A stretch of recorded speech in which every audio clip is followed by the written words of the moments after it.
Thank you, Sultana ma'am. You've been the inspiration for me, so that's how I keep continuously learning and trying to do my bit and then share it. Okay. Um, it's 8 o'clock and let's start.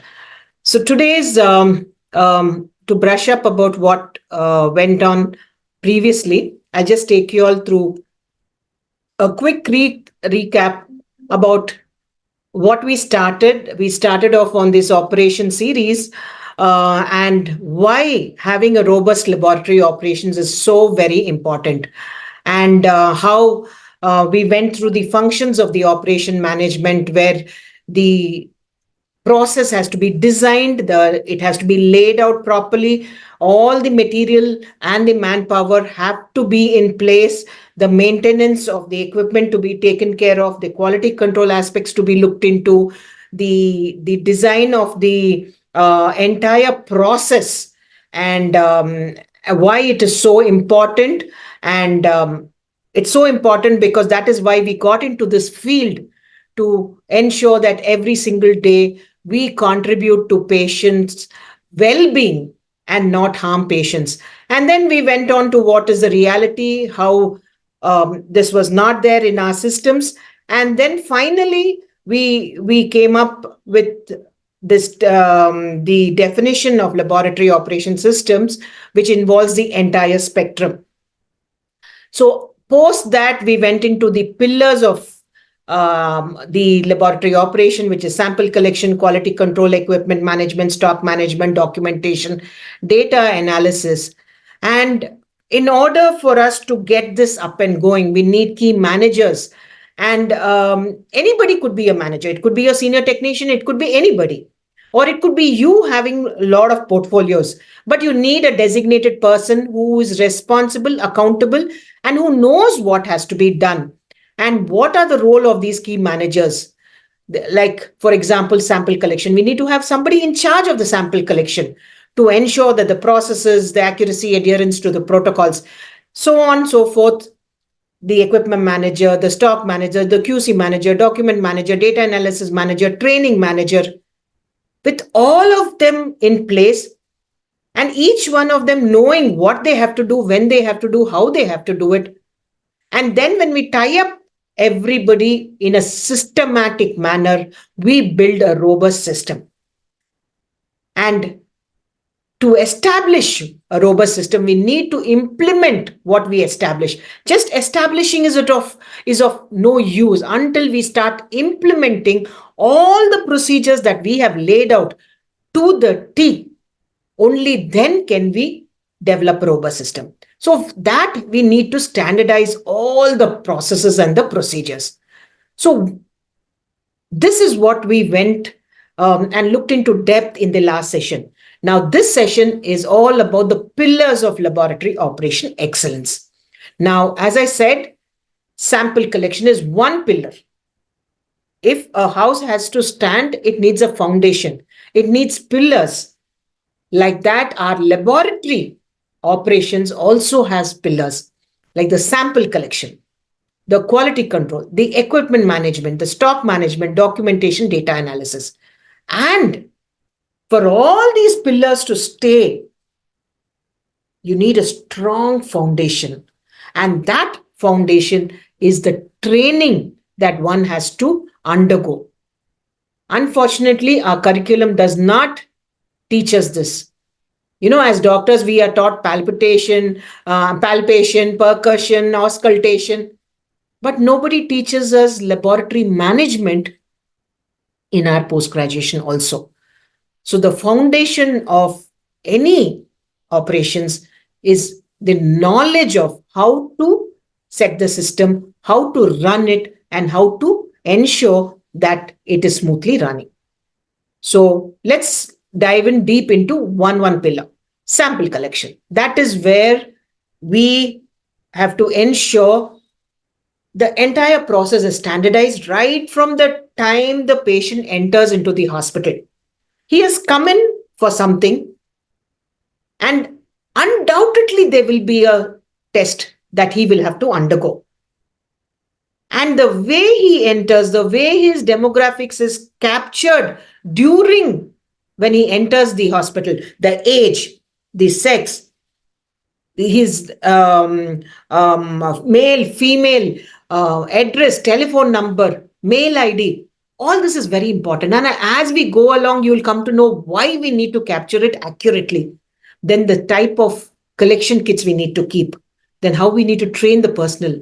And how do we ensure that everybody's sample is labeled appropriately and the chain of custody is there. Then the second pillar, quality control.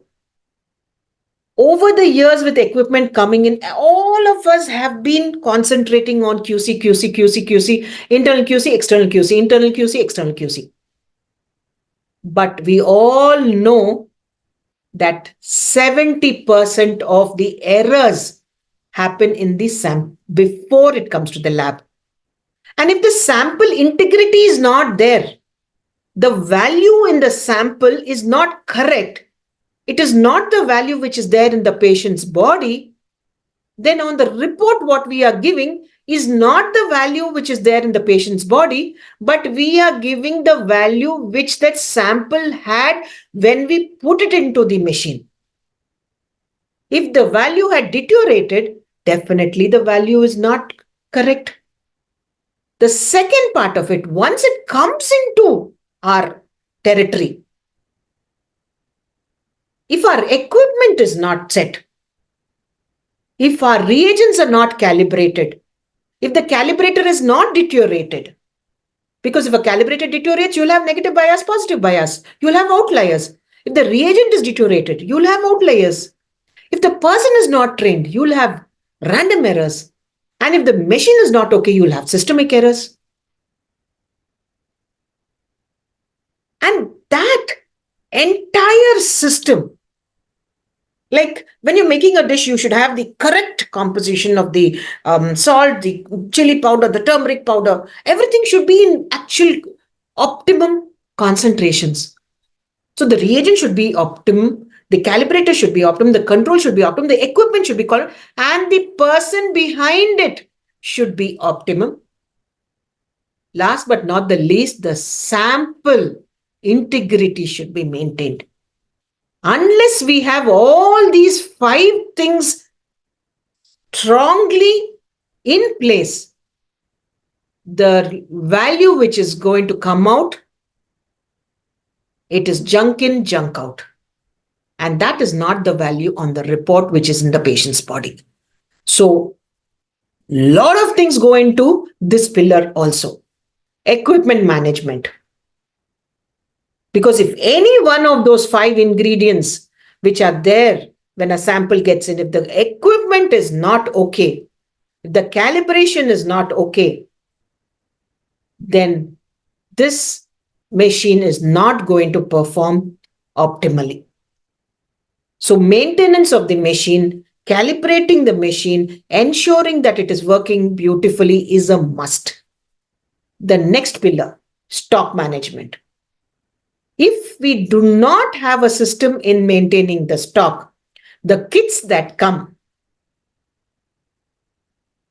if they're already deteriorated, like our sample which come is already deteriorated, the value is not going to be right. The same thing, all our reagents which they come, if they are not maintained in the temperature in which it has to be maintained, 100% it's going to deteriorate. See, in the winter months, we cook in the morning, we eat in the evening. It's okay. At that temperature, the food is good. But the same thing in summers. You try eating that cooked rice in the morning, in the evening, it's definitely going to spoil. Same way you have our reagents. Some has to be kept at -20, some at -60, some at -80, some at 2 to 4, some at room temperature. The right temperature is very important for the stability of the reagents and the stock levels. If we don't have enough stock levels, we are always running from pillar to post. At the same time, we can't overstock because they'll expire. We can't understock, then our turnaround time will. So there is a systematic way in which we go about managing stock. I'll give an example. Like if you're going to the airport, How many of y'all, put it in the chat box, how many of y'all are 100% sure that all the systems are working, and the moment you get in, somebody will check you in the security, your boarding pass will be given, your luggage will get on into the right flight, it will come out of the right flight, you will get into the right gate, through the right gate into the right flight, and then you will come. I want all of y'all to type in yes, yes, yes, or no. Please use the chat box. How many of you all feel the airport is a wonderful process driven center? Don't you all feel that? You're 100% sure when you get into the airport, everything you know. How did that happen? This person in the security knows what he has to do, when he has to do, how he has to do. The person at the boarding pass knows how he has to do. The maintenance people of the airport knows how to maintain it properly.